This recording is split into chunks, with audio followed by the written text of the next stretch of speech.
Voilà. Je ne vous entends pas, votre micro est désactivé. Là, vous m'entendez? Merci beaucoup, Manuela. Merci de nous avoir parlé un peu de ton expérience et surtout d'être revenu sur certaines questions importantes, à savoir justement la présence d'hommes dans des panels, on va dire, féministes, où on traite en tout cas du féminisme. Normalement, il était prévu qu'un homme y soit. Il y a eu un petit souci en fait de dernière minute. C'est pour cette raison que justement, voilà. Mais dans le panel, au prochain rendez-vous, c'est-à-dire le 13, il y aura bien entendu le 13 et même le 27 mars, il y aura bien entendu un ou des hommes. Donc ça, effectivement, parce que c'est pas un combat contre les hommes, c'est un combat en fait de société que ne mènent pas seulement les femmes, ou que ne doivent pas mener seulement les femmes, mais que doivent mener toute une personne ou toutes les personnes de chaque société. Et c'est pour ça que moi ce que je dirais, en fait, pour ne pas répéter tout ce qui s'est dit ici, c'est que je ne reviendrai pas sur la définition du féminisme sur laquelle Chantal s'est penchée concernant la revendication justement des femmes. Moi, c'est juste faire des constats avant de poser une question principale. Le premier constat, c'est qu'en fait, on parle de féminisme africain au pluriel. Et souvent, quand on lit des ouvrages ou quand on lit sur des recherches féministes en Afrique, moi, mon premier constat, c'est qu'on se rend compte que les écrits sont souvent en anglais. Et donc, c'est souvent produit par des anglophones. Si je peux me permettre de dire anglophone, je n'aime pas trop anglophone, francophone, mais en tout cas, ça nous vient souvent en fait du Ghana, du Nigeria, de l'Afrique du Sud. Donc, un peu moins du Sénégal, du Togo, du Gabon, etc. Ensuite, seconde remarque, c'est que quand on parle de féminisme africain aussi, souvent, ce sont des femmes, normalement, qui nous disent, ben, on lutte pour les droits des femmes, qui disent, mais en même temps, on n'est pas féministe. Il m'est arrivé de faire une enquête avec, c'était justement par rapport à un thème, à un sujet comparatif entre le Sénégal et le Burkina. Toutes les Burkinabés avec qui j'ai eu à m'entretenir m'ont dit bah, on lutte pour le droit des femmes, on n'est pas féministe. Ah non, elles ne voulaient pas entendre elles voulaient pas entendre le mot féministe. Donc le féminisme était mal vu par les hommes, mal vu par la société et mal vu par elle-même. C'est une notion occidentale qui nous vient de l'Occident et donc on ne peut pas se réclamer féministe. Ensuite, et puis au Sénégal, la balance était un peu déséquilibrée, mais du côté de celle qui disait on a été féministe, on ne l'est plus, on n'a jamais été féministe, ou bien ben, en tout cas faisons ce qu'on a à faire, comme un peu font celles qui défendent le féminisme de l'escargot. Il faut un peu faire le travail doucement tout en étant calme, ne pas se dire tout de suite féministe, dire qu'on est pour le droit des femmes et après les choses se feront. Parce que le mot féministe est mal vu. Donc ça, ce sont des constats que j'ai eu à faire. Maintenant, si on doit parler d'habitus, l'habitus, on considère l'espace social qui conduit à des pratiques sociales. Et donc, l'espace social, on voit l'Afrique sans doute, mais l'Afrique, c'est 54 pays avec chacun son histoire, etc. Aujourd'hui, l'histoire du Sénégal n'est pas peut-être l'histoire de l'Afrique du Sud, n'est pas l'histoire de l'Algérie, n'est pas l'histoire des régions des Grands Lacs en général, ou du Gabon ou du Congo. Pas du tout. Ce qu'on sait par contre, c'est qu'en réalité, dans toute l'Afrique, avant la colonisation, avant la traite négrière, il n'y avait pas lieu pour les femmes de réclamer un quelconque droit. Parce que soit on vivait dans des sociétés carrément matriarcales, d'autres diront non, c'était matrilinéaire, mais c'était matriarcal. Il faut juste aller jusqu'en 1235 avec, comment ça s'appelle, la charte du Mandé, pour voir que les femmes avaient leur place dans ces réunions, ou en tout cas dans cet espace où normalement, à la même époque, ailleurs en Occident, dans ces genres de cercles, il n'y avait que les hommes. En même temps, si on doit sortir de ce cercle politique pour entrer dans un cercle économique, la femme africaine aussi a toujours été travailleuse, a toujours été sur le terrain du travail, a toujours produit. C'est pour cette raison que même quand on parle de féminisme décolonial, etc., on se rend compte qu'au moment où nous, on était dans une sorte de colonisation, les femmes rurales comme les femmes des zones urbaines travaillaient chacune de son côté. Au même moment, des femmes de l'Occident ne pouvaient pas concevoir, ou en tout cas la société occidentale ne pouvait pas concevoir qu'une femme puisse travailler. Tout à l'heure, Chantal a cité Olympe de Gouges, universaliste, justement tuée par pendaison, si je ne m'abuse, oui. Et donc, ce qui se passe, c'est qu'en réalité, on n'a pas les mêmes problématiques avec l'Occident, mais en même temps, en Afrique, quand on parle de féminisme au pluriel, on se rend tout de suite compte que peut-être même, on va dire féminisme sénégalais au pluriel, parce que toutes les femmes sénégalaises n'ont pas les mêmes, on va dire les mêmes considérations concernant, et même les mêmes demandes concernant leurs droits. Ce qui peut être moi mon droit, ce que je peux considérer comme étant mon droit, peut ne pas l'être pour l'autre sénégalaise née à Dakar ou née à Thiès ou née quelque part au Sénégal comme moi, etc. Donc, si on étend le champ un peu plus large en Afrique, on va tout de suite se rendre compte effectivement qu'on n'a pas les mêmes demandes et même les attentes. Des attentes vis-à-vis de notre société, vis-à-vis de nos États, vis-à-vis de nous-mêmes. Ce ne sont pas les mêmes. Ce qui est essentiel à retenir pour moi, c'est le mot liberté. La liberté. Est-ce qu'on est libre de faire ce qu'on veut? Et cela nous ramène à l'habitus, l'espace social, les pratiques sociales. Dans notre espace social, qu'est-ce qu'on a le droit de faire ou de ne pas faire? Si on doit se référer à nos ressources culturelles, je parle toujours de ressources culturelles à la place de culture, parce que pour moi, la culture évolue, elle n'est pas statique. Par rapport à l'âge tel ou à une époque telle, qu'est-ce qu'on a le droit de demander ou pas? Et c'est là où devraient plutôt se tourner les questions. Maintenant, en attendant, après l'avancée des choses, on pourra débattre, en tout cas, ou parler d'autres choses. Je voulais juste signifier une chose. Si parmi ceux qui sont connectés, ceux ou celles qui sont connectés, il y en a qui veulent poser des questions ou contribuer, les micros peuvent être ouverts quand vous voulez. Il suffit juste de demander et puis les questions ou même la participation de chacun et de chacune est tout à fait possible et même est souhaitée. Voilà. Donc, je vais redonner la parole à Chantal rapidement et puis après, ainsi de suite. Et s'il y a des questions ou des mains qui sont levées pour participer, vraiment, on veut bien. Donc, Chantal, ton micro est fermé par contre. Est-ce que c'est bon là? Vous m'entendez? Là, c'est bon. Là, c'est bon. Parfait. Vraiment de très belles choses. Hein. Le tour de table a permis de révéler. La première, c'est de dire, est-ce qu'on est obligé d'être féministe ou pas?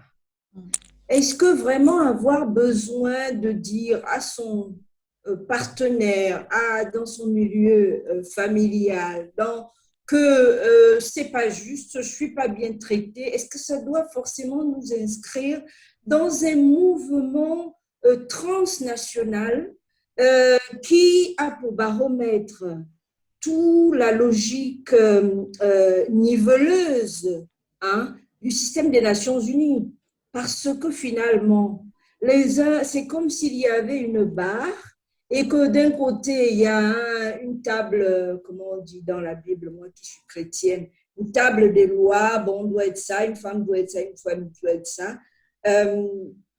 Et que la personne, effectivement, qui a mis tout cela en place, la personne, c'est les Nations Unies dans ses missions, ses spécialisations, d'un seul autour, toute la philosophie autour des droits de l'homme, qui estime que si vous êtes une femme, vous devez avoir droit à ceci avec la condescendance que suppose le principe de, comment on appelle ça, le fait que tous les États, grands, petits, riches, pauvres, soient égaux. Voilà. Le principe, la formule m'échappe. Ce nivellement de tous les espaces, c'est vrai, on est des États des Nations Unies.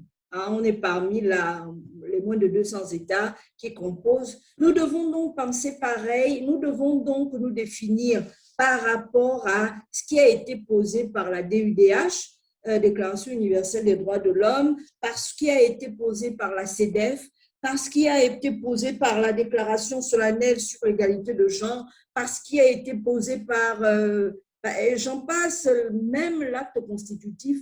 Cette histoire de féminisme, si on va la prendre dans les diverses assises qui ont eu lieu autour des décennies de la femme, au fond, ont pour point final le système des Nations Unies, la philosophie de 1945 et puis surtout 1948.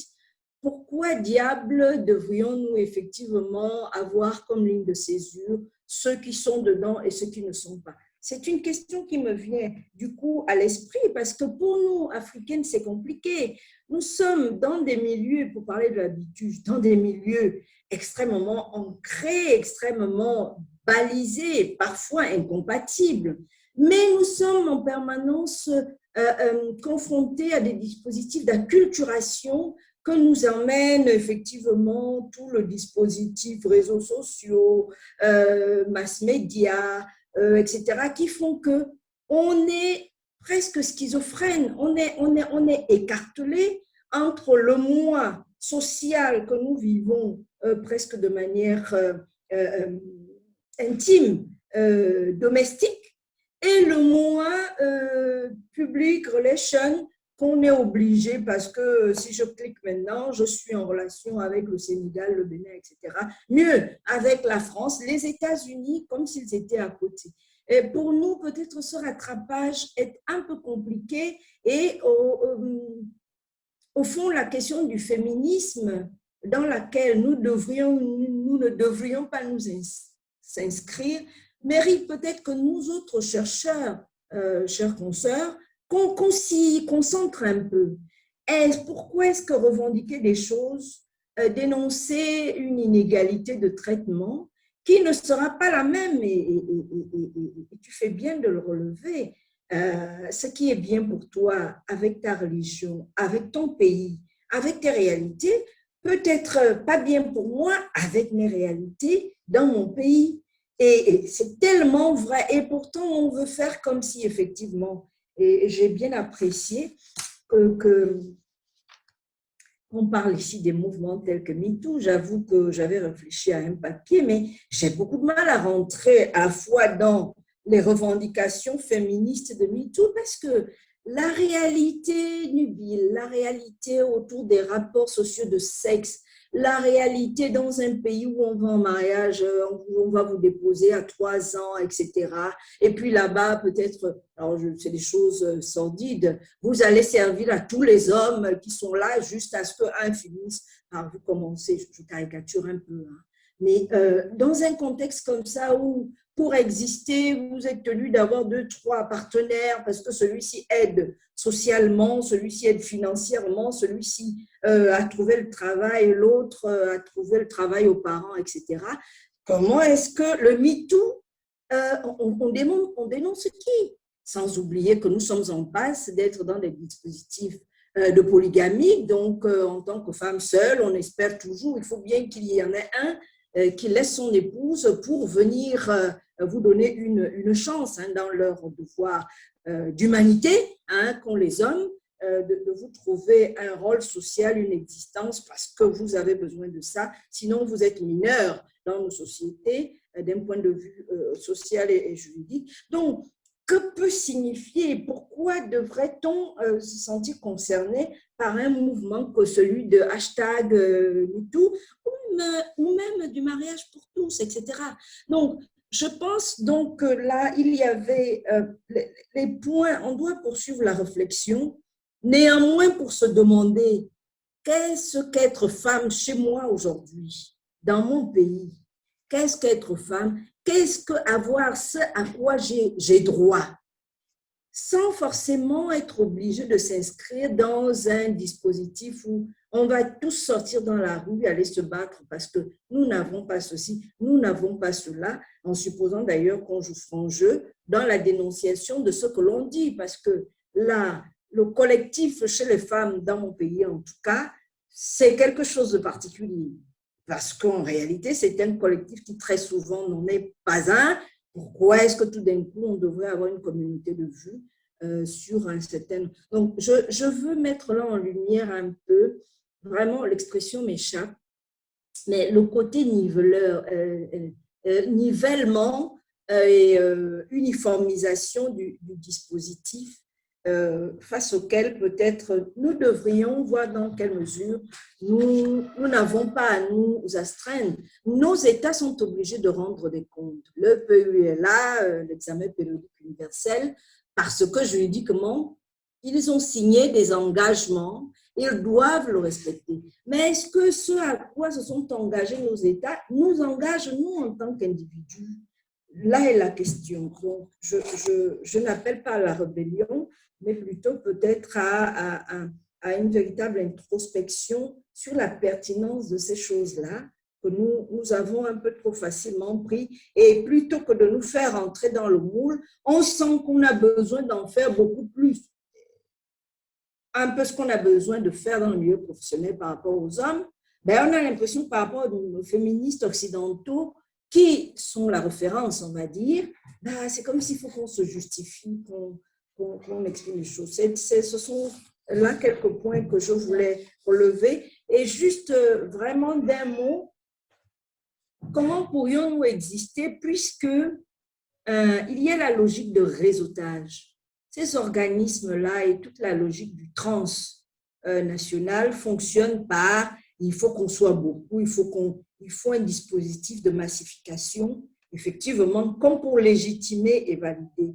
Mais nous, ça va être un problème parce que la libération de la parole dans nos sociétés, presque la prise de conscience. J'ai admiré notre jeune consoeur, la liberté avec laquelle elle peut s'exprimer, mais parfois quand on est peut-être dans un dispositif familial avec des responsabilités sociales, en réalité on a d'autres types de liens qui font que le jeu n'est pas toujours très, très clair. Donc j'ai fini de cogner sur la logique droit de l'homiste qui a un regard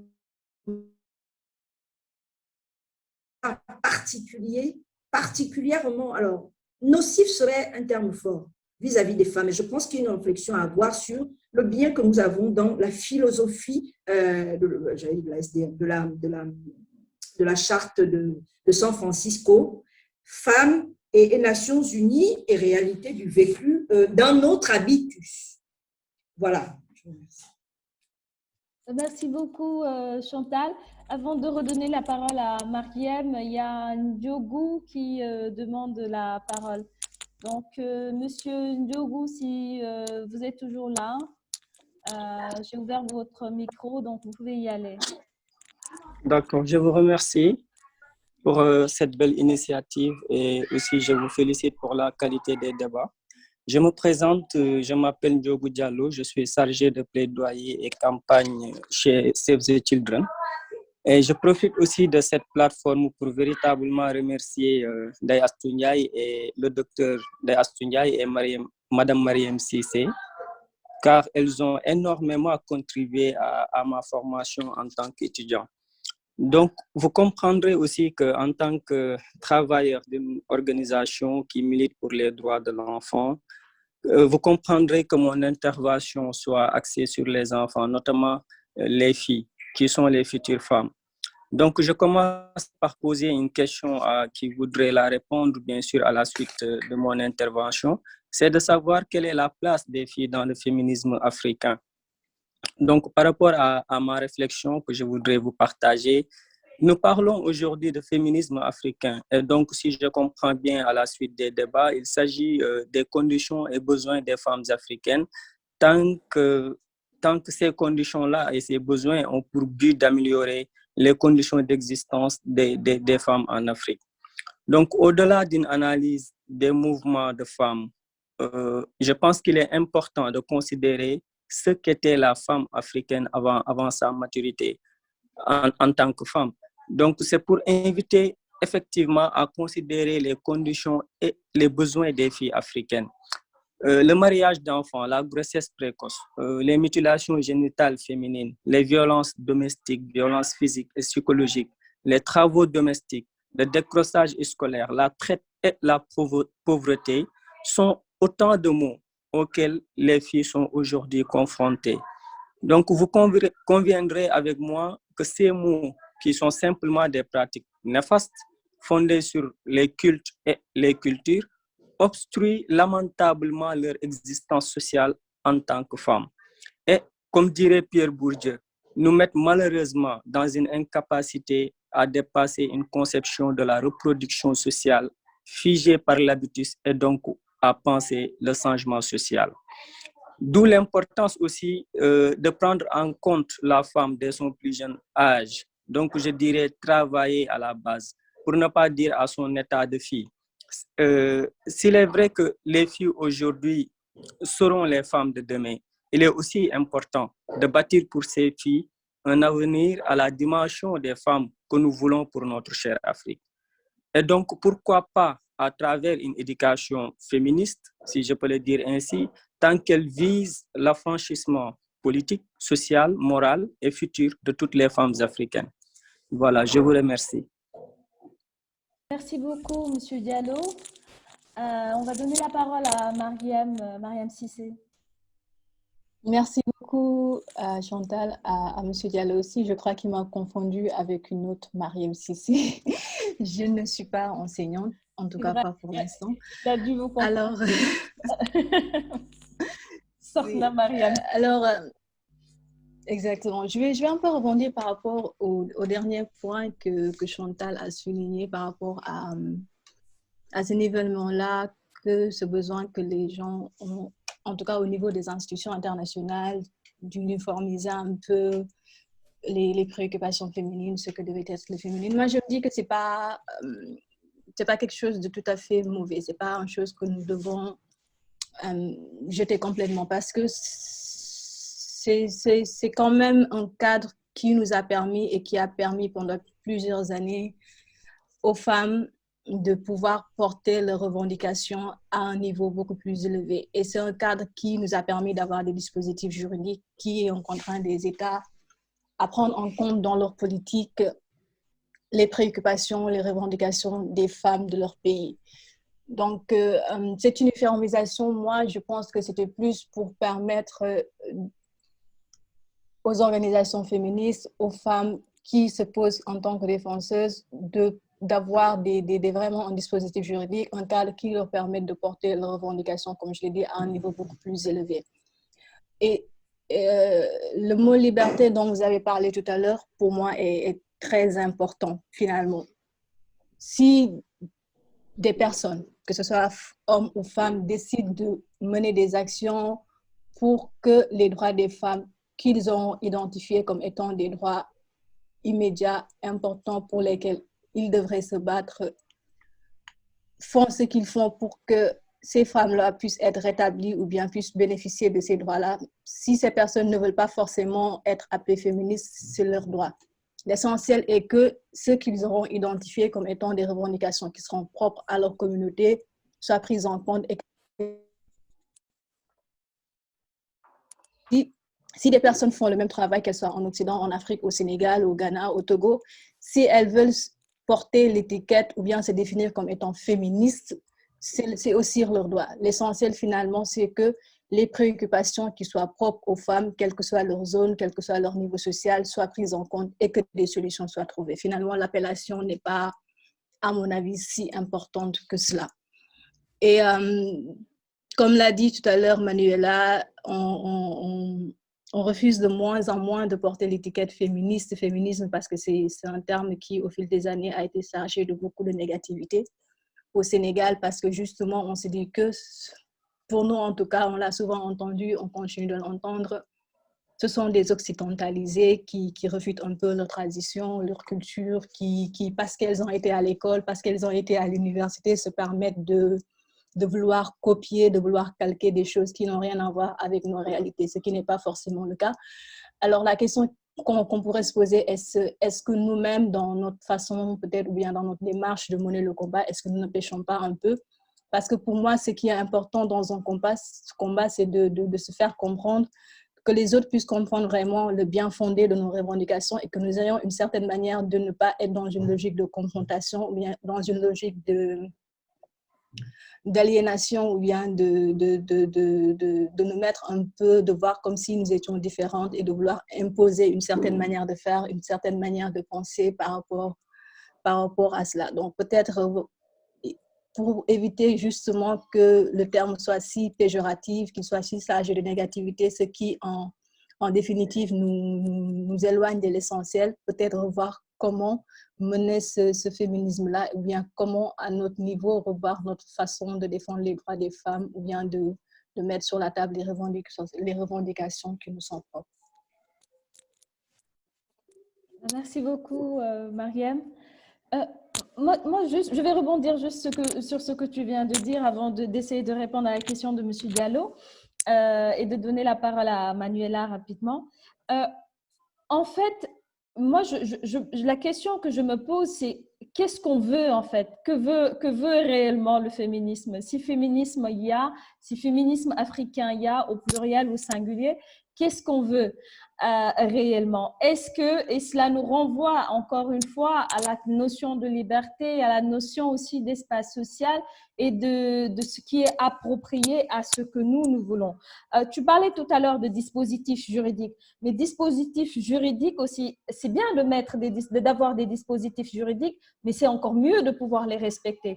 Parce qu'on se rend compte que dans nos pays, surtout en Afrique, ce à quoi on est confronté, c'est qu'il y a toute la panoplie juridique est présente. On a signé tous les traités, on a signé tout ce qu'il faut, sauf qu'après, dans l'effectivité, on se rend compte qu'il y a des problèmes. Il y a des problèmes parce que la culture ne s'y est pas, parce qu'après, c'est des considérations religieuses.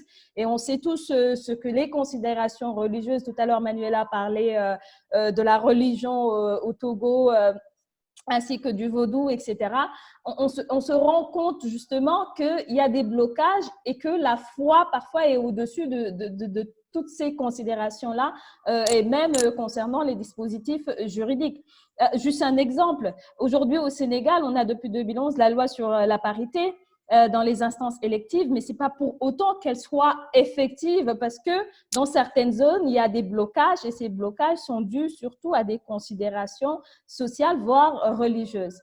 Ça c'est d'un. Maintenant, pour répondre rapidement ou pour essayer de répondre à la question de M. Diallo qui, je pense, tournait autour de quelle est la place des filles dans le féminisme africain, je pense qu'aujourd'hui, le combat, s'il y a un combat, ou en tout cas les luttes, s'il y a aussi lutte, ou plutôt les questionnements ou les interrogations devraient se tourner vers celle-là, cette catégorie-là, c'est-à-dire la fille.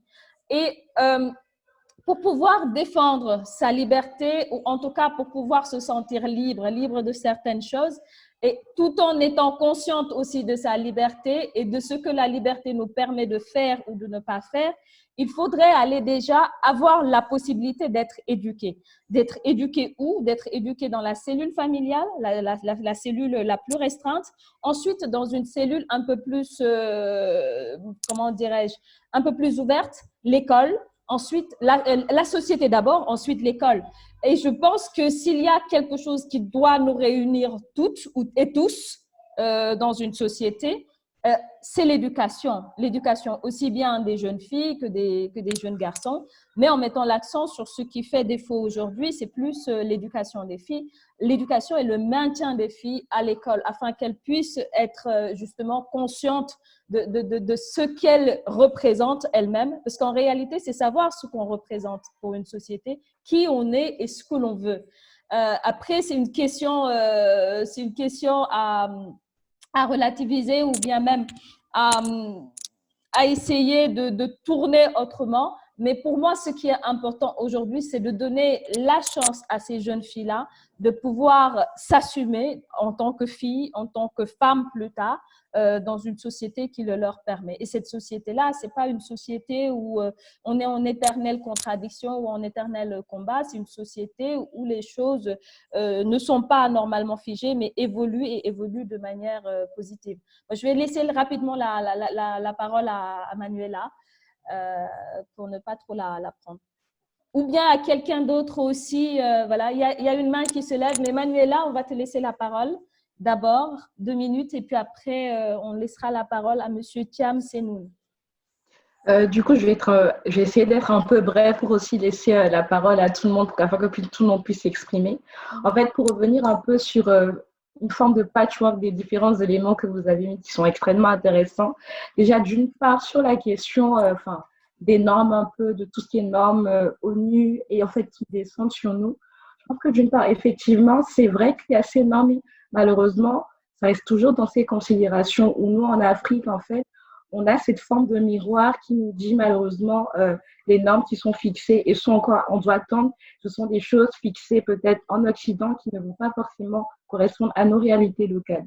Mais ce en quoi je crois, c'est, comme Mariam l'a dit, en fait, le besoin d'avoir en fait ces normes comme un cadre qui va permettre après à nous aussi de les adapter à nos réalités locales. Mais là, je rejoins aussi la question de dire, les normes sont là, nos pays ratifient les traités, mais après, qu'en est-il en fait de leur mise en œuvre? Et pour moi, c'est à ce moment-là qu'on voit aussi tout l'impact culturel en fait qu'il y a finalement. Parce qu'on peut bien ratifier un traité, mais si soi-même, on n'a pas intégré ce que ce traité signifiait et pourquoi est-ce qu'il est important, malheureusement, cela ne va pas se faire. Et pour donner juste un petit exemple qui m'a quand même assez fait rire, alors lorsque j'étais au Sénégal, je faisais un stage à l'UNESCO. Et donc, on se dit très bien l'UNESCO, toutes les questions sur la scolarisation de la jeune femme sont extrêmement portées. Et donc, nous sommes arrivés à la journée du 8 mars. Et quelle a été l'idée, en fait, de mes confrères de l'UNESCO pour célébrer la journée du 8 mars? C'était d'organiser, en fait, un concours de la femme qui aurait la meilleure tenue. Et là, je me suis dit, bon, nous sommes donc dans ce cercle-là qui sont censés être des personnes qui comprennent ces grands standards et ces grandes normes et qui les diffusent en fait. Et finalement, je me suis rendu compte que même au sein même de cette organisation, en fait, on avait des problèmes à les comprendre. Mais du coup, pour rebondir sur la question de M. Ndiogu, pour moi, la jeune fille africaine, en fait, elle est au cœur de toutes ces revendications. C'est vrai que sur le continent, en tout cas en Afrique francophone, le mot féministe est un mot qu'on entend depuis depuis pas de très nombreuses années. Je sais qu'au Togo, ce n'est que en octobre 2020 qu'on a eu le premier congrès féministe, en fait, avec le vrai mot féministe dit. Et malheureusement, il continue encore d'être associé à un mouvement porté par des femmes intellectuelles ou des femmes dites occidentales. Et pour moi, en fait, il y a ce besoin en fait de aussi adapter le discours à nos réalités locales. Pour moi, l'éducation de la fille, c'est lui faire comprendre, pas forcément en utilisant le terme féministe. Par rapport à la définition, c'est lui faire comprendre qu'aujourd'hui, elle a la liberté de choisir ce qu'elle veut faire. Elle a la possibilité de vouloir briller, en fait, avoir les mêmes choix autant économiques, sociaux et politiques, en fait, que son jeune camarade homme. C'est de dire à la jeune fille qui a un jeune frère, si ton jeune frère veut être pilote, toi aussi, tu peux vouloir être pilote plutôt qu'on te dise d'être secrétaire. Donc, pour moi, en fait, c'est dès le début, autant chez nos enseignants, parce que le rôle de l'éducation est extrêmement important, chez nos enseignants, chez nos parents, qu'il faut inculquer cela. Je pense que, par exemple, la génération de mes parents, ils ont leurs réalités qui sont autres, mais je pense que c'est plus jeune génération, en commençant donc beaucoup plus jeune avec elles, qu'elles vont vraiment grandir en se disant je peux le faire, et que également les garçons vont se dire les filles peuvent le faire, pas parce qu'on leur a accordé une chance en fait, mais parce que c'est juste normal, légitime, et que pour construire une société ensemble, j'ai autant besoin d'elle qu'elle a besoin de moi. Voilà. Merci beaucoup, Manuela. On va donner la parole à Monsieur Thiam Senoun. Le micro est ouvert. Merci beaucoup, Madame Ndiaye, Dr. Ndiaye. Merci, mesdames. Je m'appelle Senoun Thiam. Je suis représentant pays pour la Fondation Paul Gérin Lajoie, dans le cadre du PCV Clé, le programme de coopération volontaire, compétences, leadership, éducation. Donc, c'est des questions qui, on vous remercie tout le monde, c'est des questions qui m'interpellent personnellement et puis professionnellement. Il y a beaucoup de choses qui sont dites, super intéressantes. Moi, souvent, ce que je disais lors de certaines rencontres, c'est que effectivement, on parle de féminisme maintenant chez nous, parce que tout simplement, avant, on est en Afrique, on vit dans des sociétés matriarcales. Le pouvoir a toujours été entre les mains des femmes et des filles. Dans la plupart de nos sociétés, l'hérédité, la descendance, tout se faisait par rapport à la maman.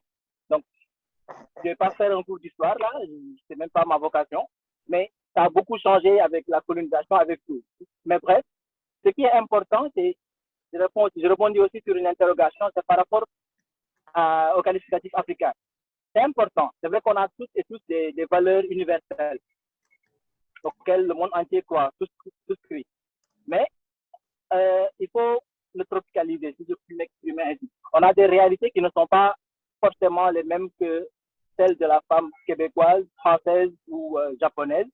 Donc, à partir de ce moment-là, pour moi, c'est pertinent justement que de parler de féminisme africain, parce qu'effectivement, ça s'adapte selon l'ère géographique, selon la période de l'histoire où nous nous trouvons. Donc, à partir de ce moment-là, pourquoi est-ce que c'est important? Moi, je dis tout simplement, ma fille cadette, elle a 8 ans. L'une des premières choses qu'elle a apprises, c'est « Papa, je suis capable. Aïda, je vais t'aider à mettre tes chaussures, des trucs. Non, papa, laisse-moi, je suis capable. » C'est important, en fait. Pour moi, c'est extrêmement important. On dit souvent que les femmes, c'est 50% de la société. Moi, je dis que c'est beaucoup plus que ça. Numériquement, ouais, 50-52%. Oui, mais tout ce que la femme représente, c'est l'alpha et l'oméga. Donc, à partir de ce moment-là, c'est extrêmement important qu'elle s'affirme, qu'elle prenne sa place, dans la mesure où c'est d'autant plus important qu'il n'y a rien d'acquis. Il n'y a absolument rien d'acquis. C'est tout le temps des luttes qui vont aussi vieilles que le monde, et puis qui vont perdurer encore aussi longtemps et aussi longtemps que le monde existera. Donc, c'est des défis. Les gens vont se battre, les gens vont devoir marquer des points. À un moment, il suffirait juste de petits moments d'inattention pour voir que d'autres forces centrifuges vont venir et puis vont essayer de gruger sur ces acquis-là. On l'a beaucoup vu dans beaucoup de pays occidentaux. On l'a vu dans beaucoup de pays en Orient, lorsqu'il y a eu les, comment dirais-je, lorsque des barbus, si je peux m'exprimer comme ça, sont emparés du pouvoir en Afghanistan ou ailleurs, où automatiquement on a vu un recul net et sans embâche de tous les acquis, de tous les droits. On l'a vu récemment en Tunisie après les printemps arabes et tout ça. Donc pour moi, c'est important justement d'en parler, de se positionner, mais surtout de rester en mode veille. Dans la mesure où, comme je le dis encore une fois, je vais terminer par ça, il n'y a jamais rien d'acquis. Donc, c'est des victoires. C'est comme dans une guerre classique. On prend une position, mais quand on prend une position, si on n'est pas capable de tenir cette position-là, on la perd. Donc, je vous remercie encore pour l'initiative. C'est vraiment une très belle initiative. Et puis, on est à fond dedans parce que, comme dans la cola africaine, il y a une partie qui est femme, une partie qui est homme. C'est ces deux parties-là mises ensemble qui font la cola. Donc, cette société-là, il y a forcément besoin, que c'est extrêmement important, que chaque partie s'affirme, chaque partie joue son rôle. C'est ça seulement qui va nous permettre d'aller de l'avant. C'est ça seulement qui va nous permettre de développer le monde. Sans ça, on est mal parti là. Merci encore, mesdames, pour votre initiative. Merci beaucoup à vous, Monsieur Thiam. Merci beaucoup. On va donner la parole à Chantal ou à quelqu'un d'autre s'il y a quelqu'un qui veut la prendre. Parmi ceux qui sont connectés, est-ce qu'il y a quelqu'un qui veut prendre la parole pour 1-2 minutes, rapidement, avant qu'on ne la redonne à Chantal? Bah, je ne vois pas de main qui se lève. Donc, Chantal, la question, bah, y a-t-il un féminisme africain? On y a répondu. Je pense que la seconde, c'était quel droit pour quelle femme en Afrique, toujours en restant sur le sol africain, quel droit pour quelle femme? C'est la question en fait qu'on se pose et qu'on pose à toutes les trois.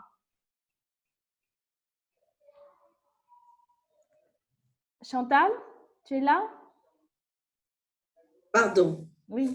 C'est bon? Oui, oui, c'est bon, on t'entend. Je te remercie. Et j'indiquais qu'on a déjà eu tout au long de cet échange quelques éléments pour répondre à cette question-là. Je pense que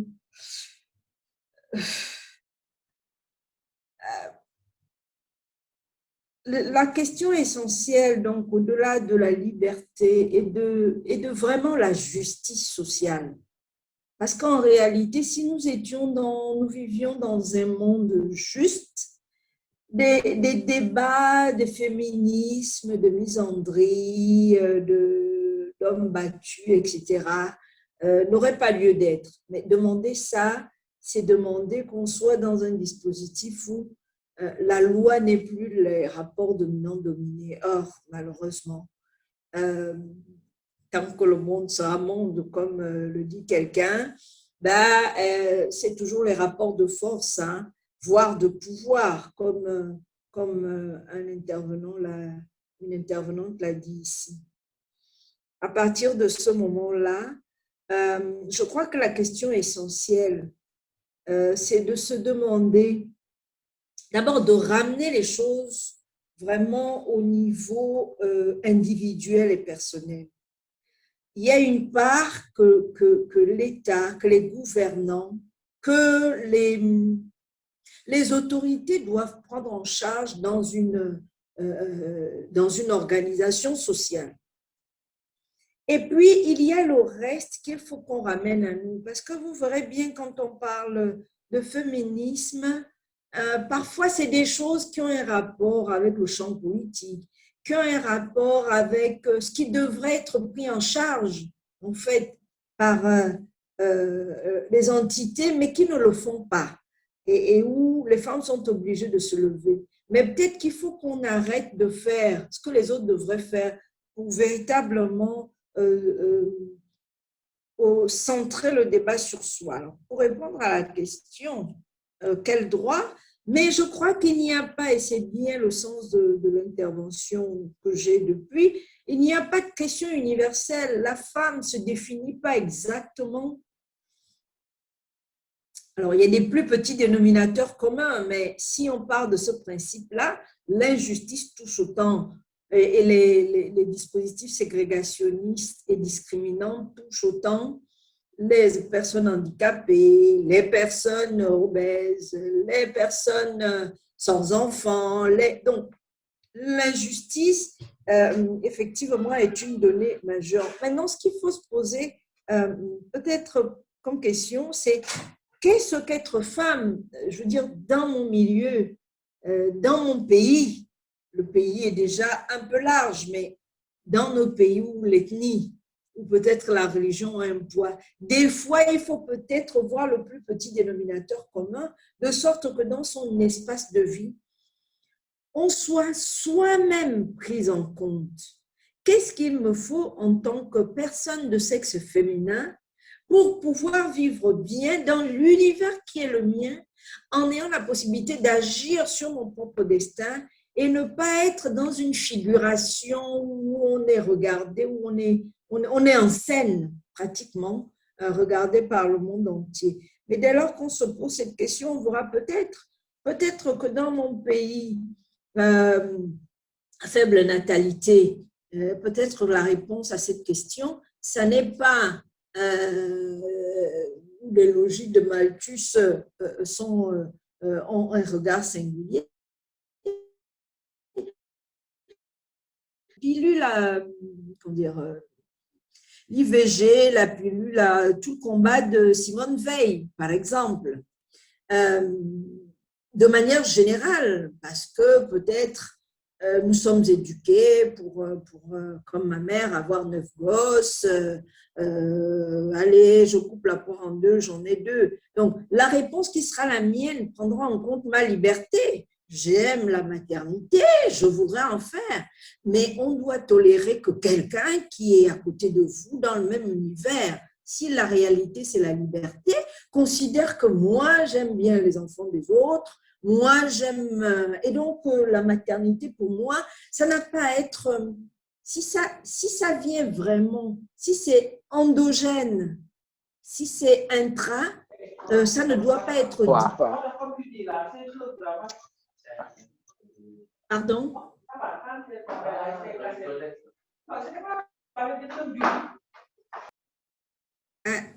Allô? Allô? Oui. Oui, vas-y, Chantal. Oui. Donc, être une femme dans mon petit univers micro, qu'est-ce que c'est? Pour bien vivre, parce que vous verrez bien que ces combats féministes, elles sont faites au nom d'un mieux-être, d'un bien-vivre, mais au finish, si on pouvait, avec des indicateurs, mesurer l'impact réel que ces combats ont sur les individus, c'est vrai, le droit de vote est assez général et ça nous aide à des choses. Mais comme je dis chez nous, le combat du droit de vote n'en était pas un. La réalité, c'est de savoir qu'est-ce qu'il me faut là où moi je suis. Est-ce que je peux accéder au poste de responsabilité? Là va se situer là. Et on ne peut pas donner une réponse générique. Je crois qu'il faut d'abord, comme une sorte d'audit, voir quels peuvent être les besoins, et puis c'est vers ça qu'on va aller, voir si on continue dans la logique de l'éternel féminin, qui ne parle pas, qui ne dit pas mot, alors qu'on est en souffrance, on meurt d'envie de s'exprimer, on meurt d'envie de dire les choses, mais comme la construction de genre vous a mis dans un modèle, eh bien, vous allez faire ce que l'on a dit qu'une femme devrait faire et non pas ce que vous souhaitez. Donc, alors, j'appuie sur la liberté, j'appuie sur le dit réel de ce qui peut être utile et j'appuie aussi le fait que ce soit moins des effets de masse et des effets de mode, que ce soit des demandes qui sont un peu personnelles. C'est pour ça que la logique collective,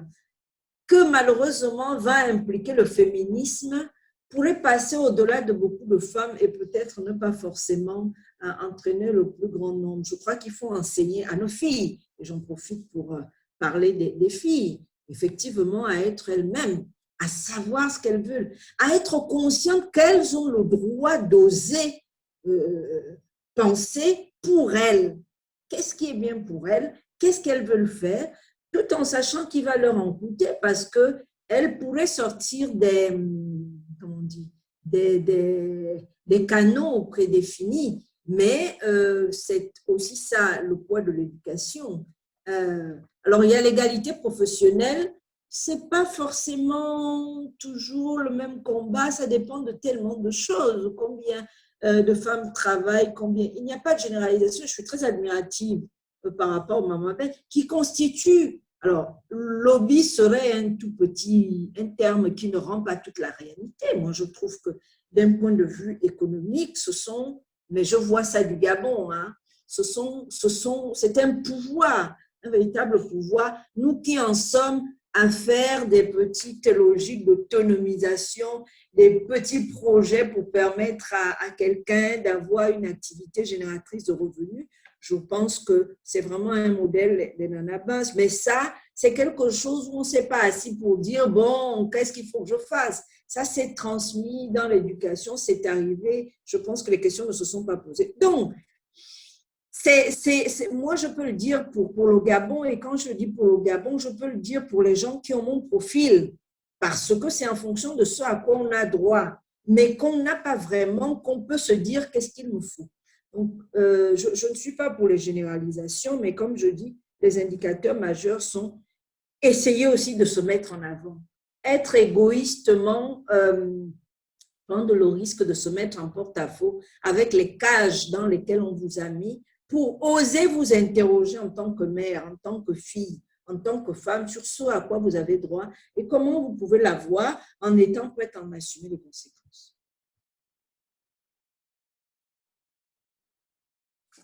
Merci beaucoup, Chantal. On va donner la parole à Manuela et après à Mariam pour la même question. Quel droit pour quelle femme? Ou sinon, la troisième question, qui est maintenant la deuxième, sommes-nous près du but?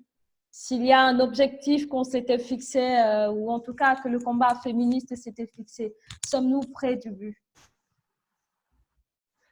Pour répondre à mon niveau, sommes-nous près du but? Et j'ai bien dit prêt, j'ai bien dit prêt. Oui, bien sûr. Mais en fait, j'aimerais croire qu'on est prêt. Mais pour moi, c'est un processus tellement en construction. Parce que je pense qu'un des soucis aussi qu'il y a, lorsqu'on pense à l'Afrique sur beaucoup de choses, on exige de nous de, entre guillemets, rattraper très vite les choses que les autres ont pu mettre en fait des années et des siècles à construire en fait. Donc je pense que la question êtes-vous près du but? Déjà, d'une part, ça demande de définir quel est notre but. On le voit déjà que le but n'est pas unanime, il n'est pas uniforme. Donc je pense que d'une part, peut-être, on peut encore se permettre de procéder étape par étape. Premièrement, définissons notre but, définissons nos moyens d'action et mettons-les réellement en œuvre. Et là, je pourrais me permettre de répondre, on est près du but ou pas. Mais à mon niveau, personnellement, c'est compliqué à dire parce que comme je disais au début, j'ai une réalité sociale qui fait que pour moi, je suis près de mon but tout simplement parce qu'aujourd'hui, je ne me compare même pas à un garçon lorsque je cherche un travail quelque part, lorsque sur le volet tant économique que politique, en fait, je m'affranchis du regard de la société parce que justement, j'ai également eu cette chance d'avoir des parents qui ne m'ont pas fait sentir que le fait d'être une fille pouvait me désavantager par rapport à certaines personnes. Donc, sur mon point personnel, je suis près du but. Maintenant, je laisse en fait à chacun également le soin de déterminer par rapport à son échelle d'analyse si elle est prête du but ou pas. Et si elle ne l'est pas, en fait, autant fille que garçon, qu'elle essaie de mettre en œuvre donc les moyens d'action pour y parvenir tout simplement. Voilà. D'accord, merci beaucoup à toi. Mariam Cissé? Oui. La prochaine question, c'est lieu de travail, place et rôle des Africaines d'aujourd'hui. Mais tu peux aussi, si tu veux, revenir sur les autres questions. Mais c'est lieu de travail, place et rôle des Africaines d'aujourd'hui. D'accord, j'allais un peu revenir par rapport à la dernière la question à laquelle Manuela a répondu si nous sommes prévus. Et si je prends l'exemple du Sénégal, c'est vrai que à un niveau personnel, peut-être la question serait répondue facilement, mais si on prend de façon générale les préoccupations auxquelles font face les femmes au Sénégal, moi j'ai plus l'impression qu'on s'éloigne du but. Même si dans les années précédentes, on a eu des acquis, on a eu quand même un certain avancement, j'ai l'impression que nous sommes en train de reculer, malheureusement. Ceci s'explique en partie par le fait que les femmes elles-mêmes semblent être un peu dispersées par rapport à leurs revendications, ce qu'elles veulent vraiment, à la façon de le faire et aussi en face, comment est-ce que la société de façon générale voit cela, ce qui fait que moi j'ai vraiment l'impression qu'on est en train de s'éloigner du but plus qu'autre chose. Alors, pour répondre à la dernière question par rapport à la place des femmes dans les lieux de travail, c'est bien ça, et le rôle des Africaines d'aujourd'hui. Je pense que l'expérience nous a montré qu'elles s'affirment de plus en plus, elles sont compétentes, elles arrivent à se démarquer à un niveau assez élevé quand même s'il y a encore des discriminations auxquelles elles font face par rapport à des niveaux élevés de responsabilité qu'elles pourraient plus occuper, qu'elles n'occupent pas, justement du fait qu'elles sont des femmes, ou bien parce que, à la base, n'ayant pas été formées comme il faut, n'ayant pas pu disposer d'une éducation de qualité, elles sont désavantagées. Et même celles qui ont ce niveau d'éducation-là ne parviennent pas à se retrouver à un certain niveau élevé, malgré qu'elles aient les compétences, parce qu'il y a encore qui font croire, hein, ou bien elles seraient moins capables. N'empêche, je crois qu'elles s'affirment, elles sont très compétentes, et là où elles occupent ces postes ou bien ont eu à occuper ces postes, elles montrent quelle est vraiment leur compétence, leur aptitude à bien mener les tâches qui leur sont confiées, et elles s'affirment de plus en plus. Et il y a même des entreprises ou bien des entreprises, des sociétés qui peuvent dire que là où ils mettent les femmes à un certain niveau de responsabilité, c'est des secteurs qui sont plus performants parce que justement, elles sont compétentes et elles savent mieux gérer cela et bien mener à bien les entreprises ou bien les postes pour lesquels elles sont mises en avant. Donc, je crois que même s'il y a certaines réticences encore qui sont liées à une domination masculine qui est assez longue quand même et qui ne sera pas facile d'enlever d'une façon si simple, elles arrivent quand même à se distinguer et font des choses extraordinaires dans les différents lieux de travail. Merci beaucoup à toi, Mariam. Il est 17h10. Je ne sais pas s'il y a quelqu'un qui veut prendre la parole parmi les personnes connectées. Mais sinon, moi, ce que je voulais surtout dire par rapport à la question concernant sommes-nous près du but, je pense en fait que moi, la question que je me pose encore, c'est quoi le but? Moi, c'est ma question. Sommes-nous près du but? C'est quoi le but aujourd'hui? S'il y a des mouvements féministes au Sénégal, que ce soit au Sénégal ou en Afrique en général, que veulent les femmes? C'est ma question. Que veulent les femmes? Encore faudrait-il qu'on puisse savoir où on va et ce que l'on veut réellement. Et quand tu parles du Sénégal en disant oui, il y a un recul, en réalité, beaucoup de féministes, en tout cas celles des années 80 avec les mouvements Yewi, pensent qu'il y a un recul parce que la lutte qu'elles ont déclenchée, les combats qu'elles ont eu à déclencher n'ont pas été bien poursuivis par la génération d'après et même par la génération actuellement. Mais aujourd'hui, on se rend quand même compte que sur les réseaux sociaux, il y a diverses questions qui sont posées, il y a des tentatives en tout cas de renaissance d'un certain féminisme, en tout cas pour ce qui est du Sénégal, qui est en phase d'une renaissance, ou en tout cas certaines questions sont remises sont reposées aujourd'hui, alors que peut-être il y a 10 ans, elles ne l'étaient pas, ce n'était pas le cas. Elles sont reposées aujourd'hui concernant la femme et sa place dans le monde du politique, concernant la femme et son leadership économique, social, etc. Quelqu'un m'écrivait tout à l'heure, du point de vue de la participation politique et puis les réseaux sociaux, les rapports sociaux, etc. C'est ce qui nous ramène justement dans le monde du travail. On se rend compte aujourd'hui que quel que puisse être le niveau de participation quand même politique des femmes, il y a un statu quo qui est là. Les femmes sont plus encore dans ce qu'on appelle le domaine de l'animation dans les partis politiques et même dans le cercle politique en général, sur la scène politique qu'autre chose. Des postes à responsabilité, Manuel a parlé dès le début de femmes premiers ministres, etc. On en a eu ici au Sénégal, puis voilà, des postes à responsabilité. Actuellement, on a une ministre chargée des Affaires étrangères, oui. Au Sénégal, ça n'a jamais été le cas. Mais est-ce pour autant que la femme, en fait, gagne du terrain dans le domaine du travail ou en tout cas dans le domaine politique? Est-ce que ça veut dire quelque chose? Moi, c'est toujours la question que je me pose. Et puis, concernant le travail même, nous, en tout cas, je ne sais pas si ce que Chantal dirait, mais en tout cas, dans le monde de la recherche, les femmes encore peinent à avoir une certaine assise. Souvent, il y a des contraintes et puis des contraintes liées au milieu social, etc. Et même au milieu du travail en tant que tel.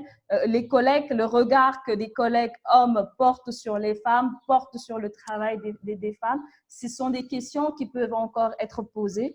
Mais moi, ma question de départ, c'est vraiment que veulent les femmes aujourd'hui, que veut la femme africaine aujourd'hui. Donc, je vais redonner la parole à chacune d'entre vous pour 2 minutes, ce qui fera peut-être qu'on finisse à 17h20 et puis voilà.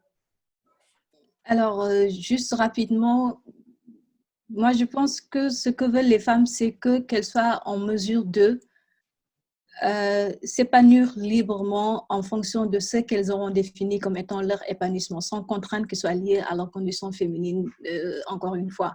Si moi, Mariam, aujourd'hui, en 2021, je me dis que je suis une femme, je veux poursuivre mes études, je veux avoir la tête, je veux être professeur, etc., que je puisse atteindre cet objectif-là sans avoir à faire en face à des obstacles, à des contraintes qui ne sont finalement liées qu'au fait que je ne suis qu'une femme.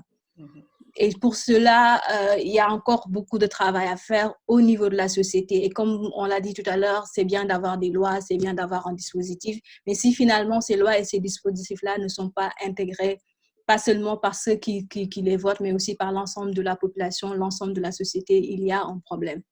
Ce qui revient aussi à refaire tout un travail d'éducation, pas seulement pour les jeunes filles, mais aussi pour la nouvelle génération de garçons aussi qui vont venir, pour qu'ils sachent que si les femmes sont en mesure de vivre librement comme elles le souhaitent, si elles sont en mesure d'atteindre leur plein potentiel et de mettre ça au service du développement, au service de la population, c'est la société qui est gagnante. Ce n'est pas seulement un combat qui serait à l'avantage des femmes, mais c'est un combat qui est à l'avantage de toute la société. Finalement, quand on représente 52% de la population, si on est mis dans de très bonnes conditions, la société ne pourra que mieux se porter par rapport à cela.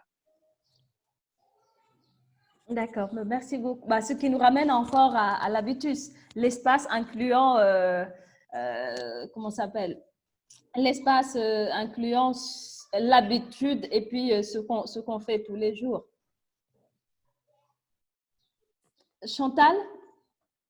Alors, sommes-nous près du but? Bon, si c'est le but des Nations Unies, avec donc le cortège d'engagement que nous avons contracté et que nous sommes donc contraints, obligés de respecter sous contrôle contraignant des Nations Unies, je dirais que le Gabon a pas mal avancé sur le strict plan politique.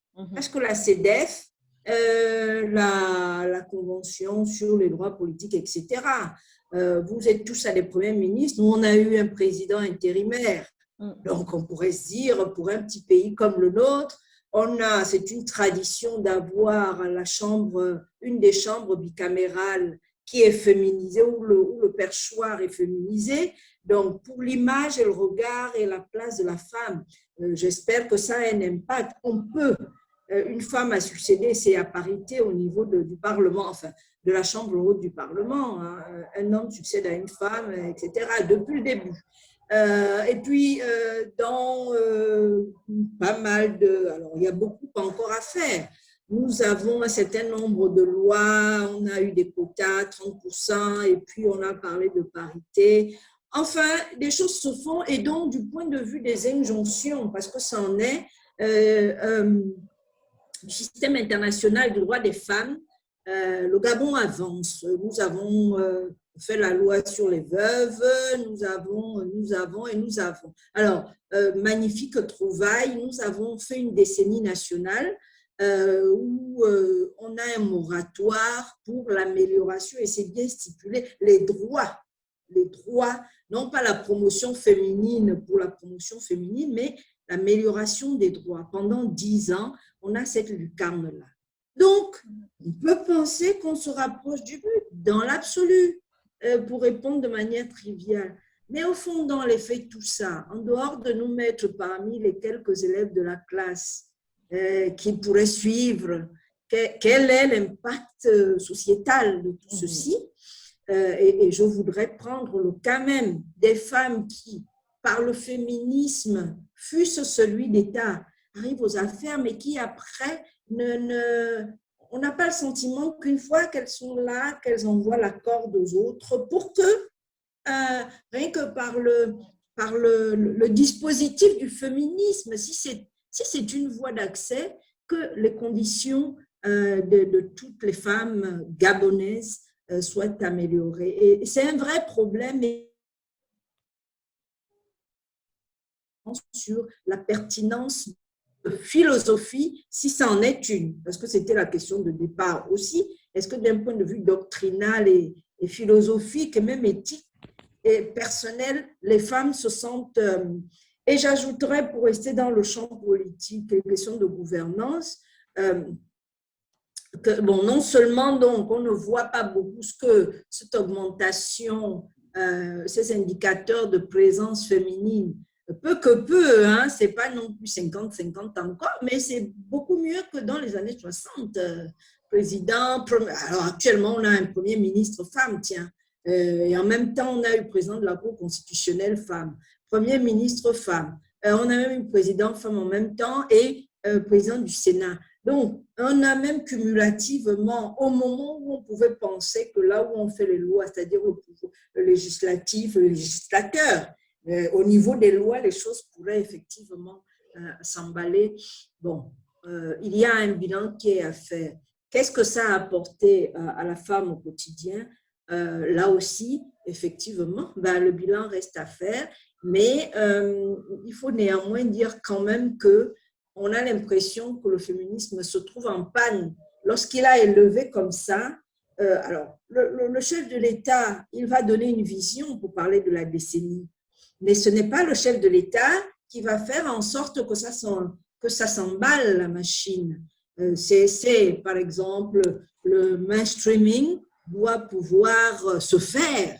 Les gens devraient être à l'aise. Les femmes elles-mêmes, ayant internaliser leur infériorité, devraient pouvoir se sentir plutôt libres d'y aller. Alors, puisque le cadre est là et les textes dont vous parlez sont là. Donc, on est 10 ans, c'est que pour les droits des femmes. Et pourtant, on va faire un examen à mi-parcours. Bon, le moment venu, on dira ce que ça a donné. Donc, est-ce que c'est vraiment seulement un argument de vente ou de propagande politique? Est-ce que c'est véritablement quelque chose qui est perçu? Est-ce que la solidarité féminine, qui devrait, ce qui est bien, qui devrait être derrière cette idée de féminisme, est-ce qu'elle est réellement présente? Il reste toutes ces questions-là. Donc, le but, justement, quel est-il? Quel est-il? Est-ce que c'est coloré en rose ou est-ce que c'est vraiment par petites touches clairsemées? Est-ce que c'est même à 50-50 carrément la vague rose ou c'est vraiment l'amélioration de la condition de toutes les femmes? La question reste. Mais je finirai en disant sur la question de la justice, et je le maintiens, moi, mon credo, je suis plus à l'aise avec les questions de genre que des questions de féminisme parce que le genre a l'avantage effectivement d'avoir un point de vue un peu d'équité, qui fait le point des choses entre les hommes et les femmes. Parce que ce qui n'est pas bien, c'est l'inégalité. Que ce soit vis-à-vis des femmes ou vis-à-vis des hommes, ça n'est pas juste que certains soient pénalisés au bénéfice exagérément des autres. Donc, je crois que le débat de fond, c'est peut-être celui, de fond, qui pourrait accompagner peut-être un peu plus le féminisme pour le féminisme, dans son activisme, c'est peut-être un monde meilleur où les choses sont mieux disposées pour tous les êtres vivants le temps qu'on passe sur Terre. Et le but serait ainsi atteint de mon point de vue parce que c'est un but qui servirait à chacun sans forcément desservir l'autre. Voilà ce que je souhaitais en dire. Merci beaucoup à toi, Chantal. Donc, finalement, en réalité, tu pencherais plus pour les questions de genre que féminisme, que sur les questions féministes, comme on a pu le noter tout le long de ton discours. Solidarité féminine, oui. C'est justement la question et la base de tout. Est-ce que toutes les femmes sont d'accord pour justement pouvoir se hisser et justement faire face à certaines contraintes qui pourraient, pour rejoindre ce que disait tout à l'heure Mariam, qui pourraient les freiner dans leur souhait pour vouloir faire quelque chose, se tracer finalement un chemin côté travail, côté social, tout en menant en fait à bien, on va dire, c'est ça, tout en menant à bien aussi bien une vie sociale qu'une vie professionnelle, sans avoir l'impression d'être seulement une femme, en fait, ou bien de ne pas y arriver parce qu'on est une femme. En fait, les deux positions se recoupent, quelle que puisse être la position féministe ou la position genre, se recoupent. Moi, ce que je voudrais dire juste, c'est par rapport aux instruments juridiques. En tout cas, les instruments juridiques sont là. Maintenant, ce qui est important, c'est ce qu'on en fait. Et ce qu'on en fait aujourd'hui, on se rend compte que c'est pas forcément tout ce qui est voté, ratifié et qui dépend des Nations Unies qui est praticable dans nos sociétés respectives. Et c'est ce qui fait justement qu'on puisse parler de féminisme au pluriel et de féminisme africain au pluriel, parce que en réalité, les États africains ne sont pas sur la même longueur d'onde que les États occidentaux. On parlait tout à l'heure de MeToo, on peut parler des femmes, etc. Il y a un gap entre ces mouvements-là et ce que veulent exactement les Africaines. On va donner la parole à Manuela. Alors, moi, je vais être très brève parce que pour qu'on puisse tous libérer tout le monde, voilà, c'est très rapide. Alors, premièrement, sur le plan des femmes dans le volet professionnel, moi, je tenais juste à dire que je trouve qu'en fait, qu'il y a le côté politique, on arrive à y parvenir, mais sur le côté économique, sur le côté privé, il y a encore énormément de choses à faire. Parce que là, je suis dans une organisation, mine de rien, lorsqu'on ne sait pas qui est derrière, en fait, et lorsque une personne a un poste de direction, on va automatiquement penser que c'est un homme. Donc, moi, je reçois des mails, bonjour monsieur. Donc, je pense que qu'on le veuille ou non, il y a encore un grand travail à se faire à ce point-là. Et souvent, même lorsqu'on emmène des femmes dans certains postes de direction, on va toujours les relier sur les questions maternelles pour dire que oui, la femme est là elle peut porter certaines choses, etc. Et encore ce mythe, c'est la femme qui tient la famille, même si elle n'a pas le pouvoir dehors, elle l'a à la maison. Alors que pour moi, c'est des éléments, en fait, qu'on va devoir finalement avancer dessus et comprendre vraiment qu'économiquement parlant, il faut laisser la place à la femme tant sur un volet tant technologique, etc. Et sur la question que veulent les femmes, je terminerai juste en disant que je ne sais pas ce que veulent les femmes, mais je pense que les femmes méritent tout autant que les hommes d'avoir la liberté de se définir, parce qu'avant tout, elles sont des êtres humains. Et pour moi, l'être humain, c'est avant tout une personne qui peut se définir et réaliser ce à quoi il aspire d'être vraiment. Voilà. Toi et merci à tout le monde, à toutes les personnes qui se sont connectées. Je voudrais remercier Chantal, Mariam Cissé et toi également, Manuela, pour le temps que vous nous avez accordé toutes les trois. Et à toutes les personnes aussi qui ont été là et qui nous ont suivis, celles qui ont pris la parole, notamment M. Tia, M.